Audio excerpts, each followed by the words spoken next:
Hello student. अब हम बात करेंगे थ्योरम नंबर 10.4 की, जो कि 10.3 का ही जस्ट उल्टा है।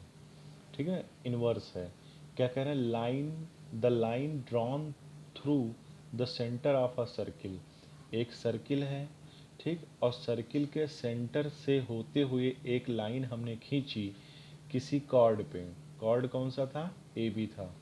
तो वो क्या करेगी, ये लाइन इस इस कॉर्ड को टू पार्ट्स में डिवाइड कर देती है। मान लीजिए ये लाइन कौन सी? ए एम है, ठीक। तो गिवन देखो क्या है, गिवन में दिया है, गिवन तो हम लिख ही चुके हैं। गिवन में है A M is equal to M B. A M is equal to M B. क्यों? क्योंकि ये कॉर्ड को क्या करता है, दो भागों में डिवाइड कर देता है। टू प्रूव में हमें क्या प्रूव करना है? टू प्रूव टू प्रूव में हमें क्या प्रूव करना है बेटा? कि ये जो ओ एम है, ठीक, ये परपेंडिकुलर है किस पे? ए बी पे। किस पे? ए बी पे, ठीक। और फिर प्रूफ आ जाते हैं, ठीक। और चाहो तो प्रूफ से पहले कंस्ट्रक्शन थोड़ा सा कर लो, ठीक। कंस्ट्रक्शन कंस्ट्रक्शन कर लो। कंस्ट्रक्शन में क्या है? Joining O A and O B.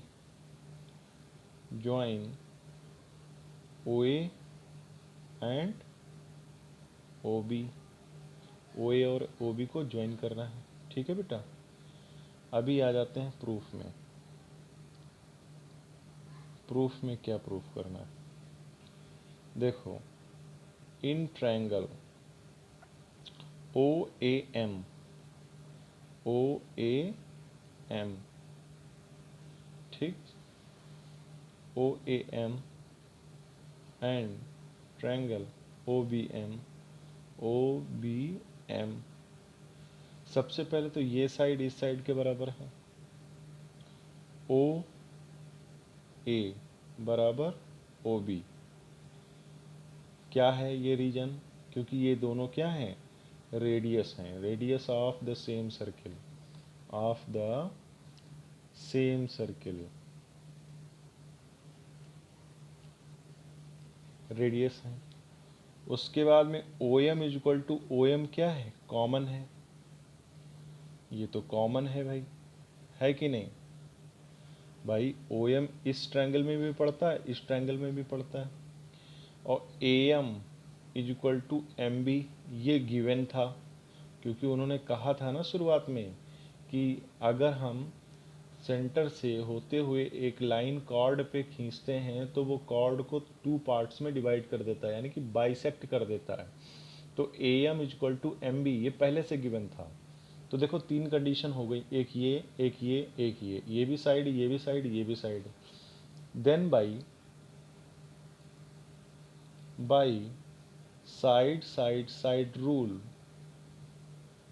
Triangle O A M congruent to triangle O B M, ठीक है ना। अच्छा, एक चीज़ और देखो, अंदर हमने यहाँ पे छोटा सा ये एंगल 1 बना दे रहे हैं और इसको एंगल 2 लिखा दे रहे हैं, ठीक है ना।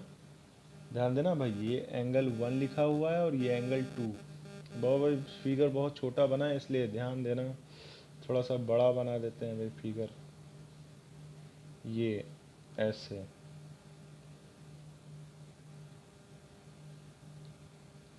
इसका नाम एम, यहाँ पे ये एंगल 1 और इसको 2, ये ओ ए बी, ठीक है ना, यही दिया हुआ है।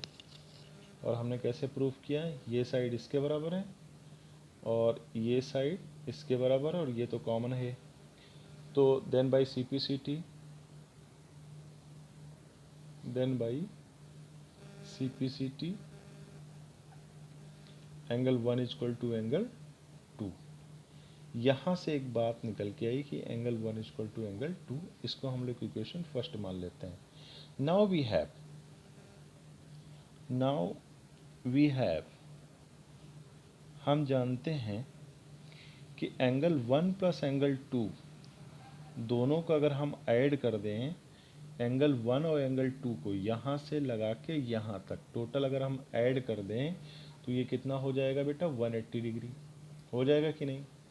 और यहाँ से हमने क्या सीखा है एंगल 1 और एंगल 2 की जगह पे, कि एंगल 1 कोई जगह पे या एंगल 2 की जगह पे हम लोग क्या कर सकते हैं, एंगल 1 डाल सकते हैं कि नहीं, क्योंकि एंगल 2 किसके बराबर है, 1 के बराबर। तो जहाँ पे 2 लिखा है वहाँ पे हम एंगल 1 लिख देते हैं।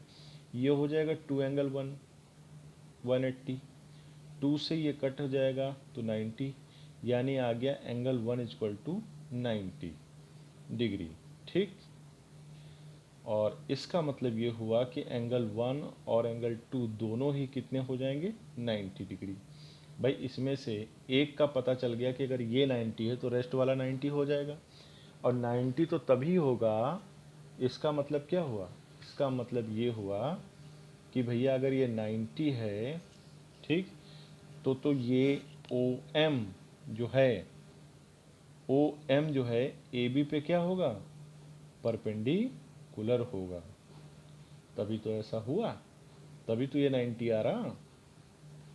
ठीक, अच्छा ये जो साइन होता है, इस साइन का मीनिंग क्या है, इस साइन का मीनिंग है, इसका मतलब है कि, ठीक है ना, नहीं समझे, देखो जैसे ये लाइन लिखी है तो इस लाइन से हम तीसरा सेंस जो निकालते हैं उसी के लिए हम इसको इम्प्लाइज डैट का साइन है ये, कि इससे इस लाइन से एक तीसरी मीनिंग निकल रही है कि अगर एंगल 190 है, एंगल 290 है, तो इसका मतलब ये कि ओ एम ए बी पे क्या है, परपेंडिकुलर है। ठीक है ना, तो ये थोड़ा सा बड़ा हो गया। ठीक, लेकिन फिर से एक लाइन से देख लो इसको, और अगर अभी तक चैनल को सब्सक्राइब नहीं किया तो बेटा सब्सक्राइब कर लो, और इस हमारे वीडियो को कम से कम 2 या 3 बार करके देखना, और सिर्फ करके नहीं देखना, लिखना कॉपी पर, तो तुम्हें डेफिनेटली समझ में आएगा। और नहीं समझ में आता है तो कोई डाउट होता है तो उसके लिए तुम हमें कॉल कर सकते हो, अपना नंबर कमेंट में छोड़ देना, मैं तुम्हें कॉल कर लूँगा। ठीक है बेटा।